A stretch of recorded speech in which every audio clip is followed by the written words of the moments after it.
So today I have a list for you guys of which NFL rookies I think are legit, which ones are here to stay, which ones are going to make Pro Bowls, All-Pro teams, possibly win the MVP one day, which guys are here to stay. Now, of course, if you don't have a good rookie year, it doesn't mean you're done for. But when you get off to a really good start, with some players you can tell right away that these guys are here to stay, and they're going to be legit NFL players for a long time. So that's who made the list for me. If you think I forgot anybody, leave in the comments who you think deserve to be on this list. And I'm also thinking about making a video for disappointments in their rookie seasons, mainly for first round picks. So if you're interested in that, leave that in the comments as well. But hopefully you guys enjoy, and let's get into it. So number one, I have Chase Young, and I first want to say that I would put Joe Burrow on here, but he played half the season, so I don't want to just put him in there yet. I think Joe Burrow is very good. I just want to see him come back from the injury. How does he respond from it? I think he'll be fine, so I don't want to get hate for that one. But Joe Burrow, to me, is going to be very good one day as long as the Bengals can build around him. But the first guy on this list is Chase Young, the number 2 overall pick. He missed one game this year with a groin injury, I believe, but he's one of those guys that coming out of Ohio State was listed as this generational pass rusher. We hear that term all the time, but I think for Chase Young it was legit. He finished the year in 15 games with 4 forced fumbles, 1 return touchdown, 7.5 sacks, 10 tackles for a loss, 12 quarterback hits, a PFF grade of 87. I don't think he gets enough credit for his run stopping. I mean, of course, with defensive ends that are like Chase Young, you expect him to get a ton of sacks, and 7.5 is a decent number. It's not awesome, but his run stopping was very good this year, honestly, and he looked very dominant in certain games. That's like the number one thing you look for, is how dominant are these rookies, and in some games Chase Young looked unblockable. So I think that's something to look forward to for Washington fans. And Washington, to my knowledge, last year didn't have the best defense. It might have been average at best, but then Chase Young comes in here and he makes guys like Montez Sweat, Deron Payne, and Jonathan Allen even better, and made this Washington defense into something that's probably a top 10 unit in football. So I think Chase Young was the right pick. Washington, got their guy, and he seemed like a really great rookie, and I think he'll have a great career as long as he's healthy going forward. Next, I have Justin Herbert, the number 6 overall pick, who went to the Los Angeles Chargers. Now, as I said, I think Joe Burrow is going to be good. Tua Tagovailoa, I'm not that sold on, honestly, but Justin Herbert proved in year 1 that he's pretty legit. He has all the tools to be a top 5 quarterback in the league one day. I think right now Herbert looks like the better quarterback going forward compared to Tua, but we'll see how their careers turn out, of course. Now, Tom Telesco, the Chargers GM, admitted that he was fine taking Burrow, Herbert, or Tua. He got the last one in the bunch. He got Herbert. Seems like a blessing in disguise right now. So Herbert played in 15 games this year. He came in right before week 2 because the Chargers trainer or something punctured Tyrod Taylor's lung. It was some crazy injury, but he came in right away, brought that first game to overtime. At that point, he had not played with many of the starters yet for the Chargers, and he just came in right away and brought the defending Super Bowl champions to overtime. I think they had a chance to win that game too if, who was the head coach? Anthony Lynn didn't go for 4th and inches, of course, but he broke a lot of rookie records. He had 380 completions, breaking Carson Wentz's rookie record for most completions in a season, 31 passing touchdowns, breaking Baker Mayfield's record for most passing touchdowns by a rookie, and 36 total touchdowns, breaking Cam Newton's record back in 2011. So he now has the Chargers franchise record with 5 rushing touchdowns in a season for a rookie. Not hard when Phillip Rivers is there all those years. I love you, Phil, but still. So he had many great deep throws, was throwing lasers outside the pocket, extending plays, and that's what makes, some quarterback, that separates some quarterbacks from the others, is who can make things happen on broken plays, and Justin Herbert proved he can do that. He was making something out of nothing on many plays. He even proved he was great under pressure. When he was under pressure, he had a 13-2 touchdown to interception ratio, according to PFF. He was throwing to some random guys like Tyrone Johnson, Jalen Guyton, Donald Parham, who was playing in the was it AFL, whatever that league was, like a year ago. But he was throwing to some random guys at some point. They had no left tackle through the whole year, basically. I think based on his size, his strength, his arm, and physical tools, I think, as I said before, has top 5 quarterback upside. It seems like as long as they build around him the right way, the Chargers have a good one in Justin Herbert. Next, I have Mekhi Becton, the left tackle for the Jets. He was number 11 overall in this draft. I had my concerns about him coming out of Louisville, to be honest with you. It wasn't really like a pro-style type offense, so we didn't see a lot of like NFL pro offense type reps from him, but he just proved based on his size, and he had good movement skills for a guy of his size, of course. He is 6'7", 370. But yeah, he proved right away. Now, the only thing that concerns me, that he did have a couple injuries this year. He missed 2 games, basically should have missed 3, but that Broncos game happened where his replacement got hurt on the first play. Then Becton played through an injury. It was very obvious, but he basically missed 2 or 3 games this year. He was thrown into a tough situation, terrible offensive line. It was a 2-win team, Adam Gase is Adam Gase. We know that. So it was a rough situation for him, but his PFF grades this year were 74.3. His run blocking was a 73.8. His pass blocking was a 76.0. Those could be better, but I think that in his first year, at least, Mekhi Becton proved that he can hang around in the NFL. He's not going to be overmatched. Sometimes a speed rusher can beat him, of course, but for the most part, he proved to be very solid. I think he left a lot of Jets fans excited for the future. I think based on his size, the concern for injury is there and that his career can be ruined by injuries, but as long as he finds a way to stay healthy, I think that he proved at least in year one that he's going to be a very solid franchise left tackle going forward. Next, we have Tristan Wirfs. He was taken number 13 overall by the Tampa Bay Buccaneers. Now, he had a ton of pressure on him right away, so he was traded up for by Tampa Bay. It was one pick. I think it was with the San Francisco 49ers. It was the trade where they traded back and took Kinlaw, and Tristan Wirfs went to the Bucs, obviously. So he played on a win-now team with Tom Brady. That's never easy. Tom Brady expects a lot from his teammates, and to be thrown into that situation right now in a win now, type team with Tom Brady, the GOAT, as your quarterback, definitely adds some pressure. But Tristan Wirfs just answered every task that was thrown at him this year. He was arguably a top 5 right tackle in football this season.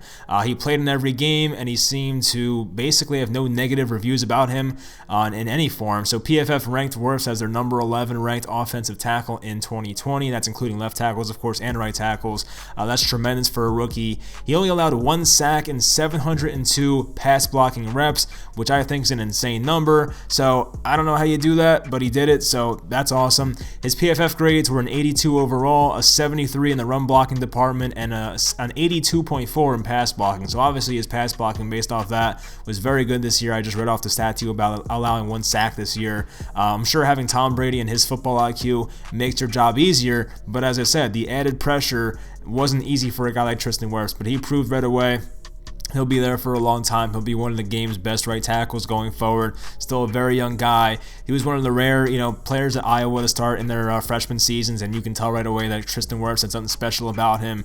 And to get him at number 13 overall right now seems like a steal looking back on it. Next, we have Justin Jefferson, who went number 22 overall. And looking back on it, it's very surprising he fell that far. And guys like CeeDee Lamb and Jerry Jeudy and Jalen Reagor were taking over him. And I think Reagor will be fine. I don't want to pick on the Eagles fans, but not taking Justin Jefferson there is a bad look, honestly. So, despite not playing much until week 3, he still found a way to break Anquan Boldin's rookie record for receiving yards in the modern era. He had 1,400 receiving yards exactly on 125 targets. He had 7 receiving touchdowns as well. And Jefferson had 7 different games of over 100 yards, which is insane in general, but for a rookie is very good, especially not playing the first 2 weeks, as I mentioned, or barely playing, I should say. So Jefferson accounted for 32.8% of the Vikings' receiving yards in 2020, which says a lot when you play alongside guys like Adam Thielen. They have Dalvin Cook, who contributes in the passing game, of course, and they have 2 decent tight ends in Irv Smith and Kyle Rudolph. So he made his first Pro Bowl, and I think should make many more as the years go on. Now, the thing that's interesting about him is that, he was playing mainly slot at LSU, and people thought coming into the NFL he'd be mainly a slot receiver, but going back and looking at it, he had a lot more wide snaps on the outside as compared to the slot. So it wasn't like he was just a slot guy. That was kind of a concern for some people, but yeah, Justin Jefferson proved he can pretty much do anything. So that seems like an awesome pick from Minnesota, who definitely needed their Stephon Diggs replacement, and it seems like they got it for sure. Next, we have Brandon Aiyuk, who was taken 25th overall by the 49ers, and I like Aiyuk, and I was like, do I put him on here? I wasn't sure, because the one concern I have is his injury history. Now, this year, he missed some games. He missed the last game of the year, or came out the last game of the year with a sprained ankle. He had a hamstring injury earlier in the year. He missed 4 games total. So I'm like, can he stay healthy? I'm not sure about that, but I like Aiyuk a lot from a talent standpoint. He's very explosive with the ball in his hands, can make guys miss. He had that one play against the Eagles earlier in the year where he just jumped over a guy and completely cleared him. Like, he does some special things with the ball in his hands. In 12 games total this year, he had 60 receptions, 748 receiving yards, 12.5 yards per reception, 77 rushing yards on 6 carries, because that's what he does. He can run the ball as well, and Kyle Shanahan uses him in creative ways.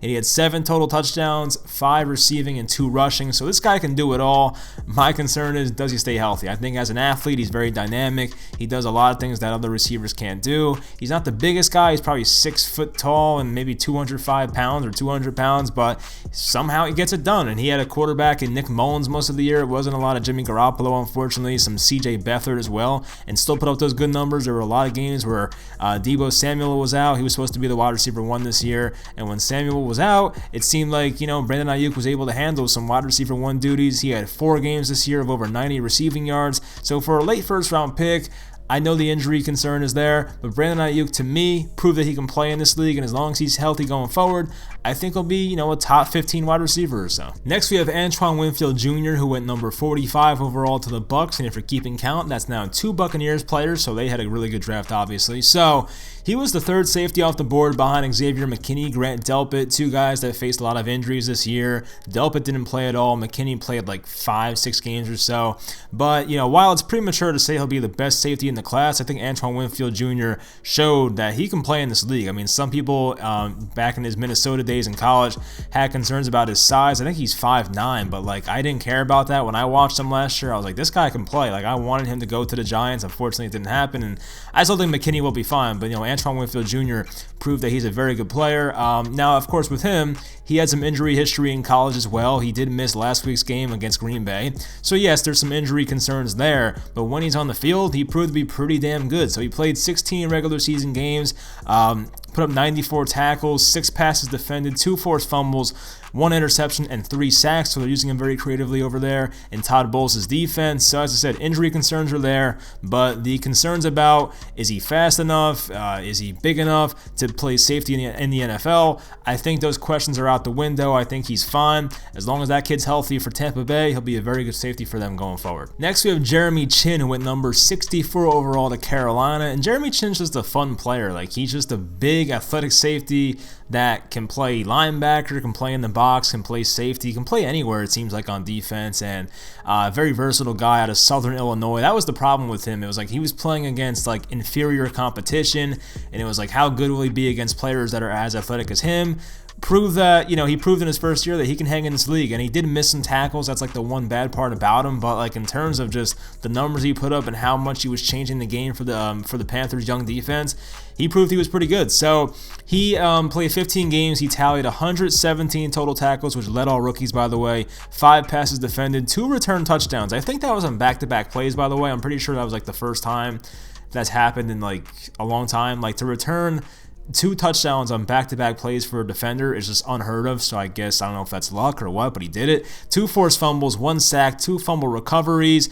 As I said, could improve in some areas like tackling, but he proved to be a real playmaker on that young Carolina defense that does have some pieces. They need some other guys to step up, of course, but they have a good piece there at safety for a long time. As I said, Chinn was tough to evaluate at college, but I think proved right away that he's a tackling machine, a big hitter, can make tackles sideline to sideline. So the Panthers had themselves a very exciting safety going forward. I think they got a good value at number 64. Next, we have L'Jarius Sneed, the cornerback for the Kansas City Chiefs, and he was taken 138 overall. Now, I must say, humble brag, I was a fan of his at college, so it looks like I got one of those right at least. But L'Jarius Sneed, I think, played some safety at Louisiana Tech, was moved to cornerback for the Chiefs, and he was thrown in the fire right away because Brashad Breeland, the starting outside corner for the Chiefs, was suspended the first few games of the year. He played in that first game of the season against the Texans, and he was thrown out a few times, made some plays, and kind of stayed with that. He kind of carried that momentum. Now, he did break his collarbone in week number 3, I believe it was, but somehow returned in 3 games. He missed 3 games on the short-term IR. He played in 9 total games as a rookie, so he did miss some, but when he played, he proved to be very good. His stats in those 9 games were 3 interceptions, 7 passes defended, 2 sacks, 41 total tackles, 2 tackles for loss, and 2 quarterback hits. Now, it does help when you play for a Steve Spagnuolo defense and a really good Kansas City Chiefs team, because a lot of times the Chiefs are ahead. Teams have to pass against them. It might make their cornerbacks' stats look better, but still, it looks like right now L'Jarius Sneed going 138 overall is one of the biggest steals in the draft, so I give the Chiefs a lot of credit for that move right there. A lot of teams probably did not have him that high on their draft board, but it seems like the Chiefs found themselves a really good cornerback going forward. We'll see how good he is. Is he a cornerback 1? We'll find out, but I think at least minimum he should be a cornerback 2 in the NFL going forward. And lastly, we have Michael Onwenu, who was taken by the Patriots, an offensive lineman, played a lot of different positions, so I don't want to label him as just a guard or a right tackle, but He was taken 182 overall. The Patriots find a way to do this with offensive linemen all the time, and going back to Shaq Mason, David Andrews, Cam Fleming, Sebastian Vollmer, Joe Thuney.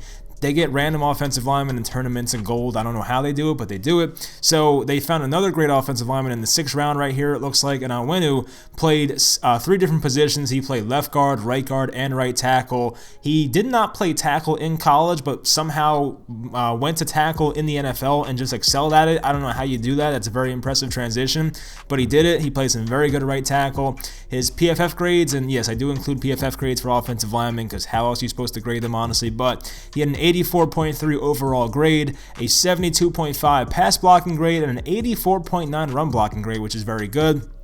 So he was the latest pick to make this list for me on Onwenu, but probably not the least. I think the Patriots found themselves a very good player here, proved his versatility, proved he's a really good run blocker, and I think, once again, the Patriots found a way. And I know the Patriots have had some rough drafts recently, but this seems like a really good pick, so, hats off to them. But anyway, that'll do it for this video. I hope you guys enjoyed. Leave in the comments someone that I forgot. Once again, you can put Joe Burrow in there. I'm not going to hate you for it. You can put guys in there like... who would it be? Maybe a Chase Claypool, a Julian Blackmon from the Colts, someone like that. T. Higgins maybe. There's players out there that I definitely left out that I'm not as sold on, but I think can be very good players. So let me know in the comments if you feel more confident about those guys than I do. But if you guys want a video similar to this for disappointments in their rookie year, then leave that in the comments as well. But hopefully you enjoyed, and I'll talk to you next time.